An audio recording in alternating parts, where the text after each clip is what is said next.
नमस्कार दोस्तों, आपका स्वागत है यूपीएससी स्टूडेंट में।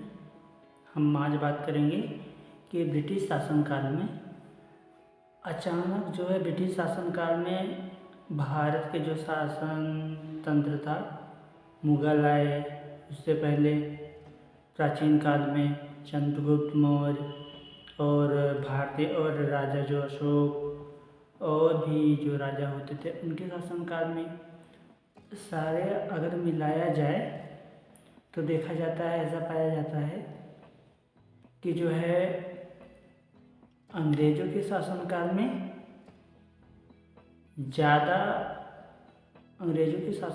ज़्यादा जो है भूखमरी देखी गई, ज़्यादा हड़ताल देखे गए, ज़्यादा अकाल देखा गया।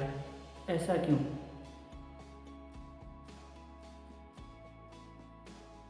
और उस पर जनता ने कितना अपना प्रतिक्रिया दिया, तो हम इसके बारे में जानेंगे। अगर आप चैनल पर नए हैं तो आप चैनल को सब्सक्राइब कर लीजिए एंड बेल आइकन को ज़रूर प्रेस कीजिए ताकि आने वाला वीडियो आप देख सकें। तो चलिए हम वीडियो को स्टार्ट करते हैं। ऐसा माना जाता है कि 18वीं से 19वीं शताब्दी और जो है 18वीं से 19वीं सदी और जो है 19वीं से 20वीं सदी में सबसे ज़्यादा जो है अकाल देखा गया। और जो कृषक थे भारतीय, उनके अंदर भी बहुत सारे असंतोष पाए गए। ऐसा इसलिए कहा जाता है कि किसानों पर जो भू राजस्व जो है अधिक बढ़ गए। जैसे कि ब्रिटिश शासनकाल में देखा जाता है कि जो किसानों पे जो है बहुत सारे कर बढ़ाए गए, अत्यधिक उसका दबाव पड़ा, जिसके कारण अकाल जैसी स्थिति आ गई। उसमें जबरन जो है भू राजस्व वसूला गया। जैसे कि कृषि अधिशेष नहीं होता था या कृषि खाने भर का भी नहीं होता था उनके पास अनाज, तब भी उनसे हम जबरन राजस्व वसूलते थे।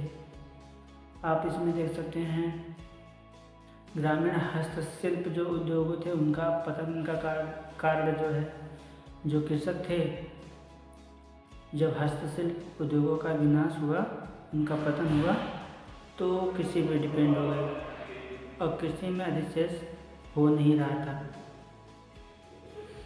जिसके कारण जो है ज़्यादा से, जैसे कि आपके पास समझो आपके पास इतनी खेती है कि उसमें बस 2 लोग काम कर सकते हैं, और अगर आप उसमें 6 लोग लग जाओगे तो फसल तो इतना ही पैदा होना है, लेकिन वो जो 4 लोग एक्स्ट्रा बढ़ गए वो तो ज़्यादा हो गए ना।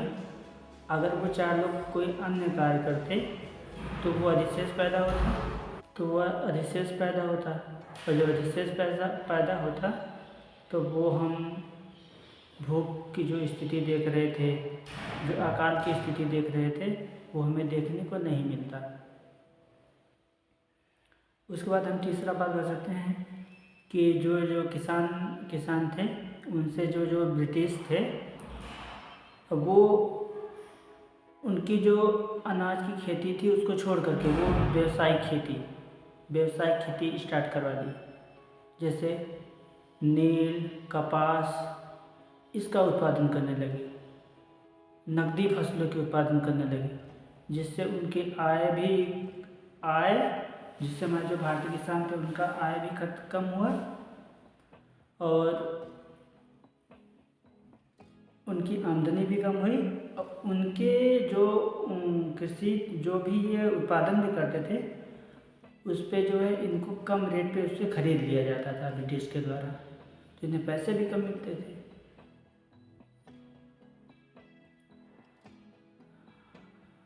और जो है इसके बाद हम देख सकते हैं जो भारतीय किसान थे, इनको कृषि बढ़ाने के लिए कोई प्रोत्साहन नहीं दिया जाता था, इनका कोई सपोर्ट नहीं था। और जिससे अभी आज के टाइम में देखो, जैसे कि सरकार के द्वारा कई योजनाएं चलाई जा रही हैं। किसान सम्मान निधि योजना के तहत जो 2000 रुपये मिलता है, उससे किसान फर्टिलाइज़र वगैरह खरीद करके उसमें डाल लेता है, जैविक खेती कर सकता है, कुछ भी कर सकता है, थोड़ा बहुत सहायता मिल जाता है उससे। लेकिन अंग्रेज़ों ने ऐसा नहीं किया। तो इसका प्रभाव वो जो है भुखमरी और अकाल के रूप में देखने को मिला। इसके बाद आप देख सकते हैं अगला कि ब्रिटिश शक्ति के विस्तार के साथ जो है भारत में कुछ प्रसिद्ध शासक और जमींदार जो है विस्थापित हो गए।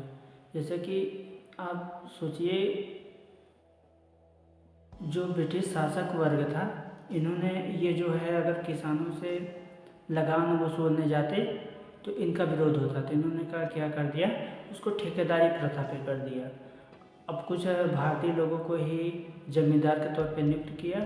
जो जमींदार था वो जो है वही लगान वसूलता था, तो वो लगान जो उसको खुद देना होता था, वो अपने हिस्से का भी लगान लोगों से लेता था और मनचाहा लगान वसूलता था, क्योंकि ठेकेदार था तो वो जितना वसूल सकता था उतना वसूलता था, तो जिससे के कारण और गरीबी बढ़ गई। फिर उसके बाद हम आगे देख सकते हैं, जैसे जो ब्रिटिश शासन थी कि विदेशी प्रकृति में जो कृषि करने वाले लोग थे उनको जो है नुकसान मिला, तो वो जो है धीरे धीरे कृषि भी करना छोड़ने लगे। जैसे नील की खेती कर रहे थे लोग और नकदी फसलों की खेती कर रहे थे, उनका उपज कम होता था, उनको सहायता नहीं मिलती थी, तो वो धीरे धीरे खेती पे डिपेंड होना कम छोड़ने लगे। जैसे कि अगर आप इसका इस परिप्रेक्ष्य में देख सकते हैं, जैसे रूस में देखिए क्या किया कि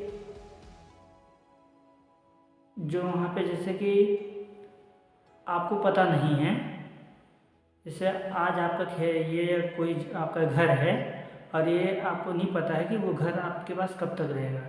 अगर आप जब किसी के यहाँ काम करना छोड़ देंगे तो वो घर भी आपसे ले लिया जाएगा, इस टाइप में होता था। ऐसे जमींदारी प्रथा में भी होती थी, तो इसका सारा प्रभाव उसी पर पड़ा। इसी पड़ाव में हम देखते हैं सन्यासी विद्रोह। सन्यासी विद्रोह क्या था? सन्यासी विद्रोह के बारे में हम चर्चा करेंगे। सन्यासी विद्रोह जो है, जो भारतीय सन्यासी थे बंगाल में, उनके द्वारा किया गया था। ये 1770 ईस्वी में जो सन्यासी थे उनका जो है, जब बंगाल में भयंकर अकाल पड़ने लगा, भुखमरी फैलने लगी, तो बंगाल में अराजकता फैलने लगा, और जब अराजकता फैलने लगा तो सन्यासी जैसे जो मंदिर में पूजा करते हैं तो उनका खर्चा वगैरह सारा कुछ वहीं से चलता है।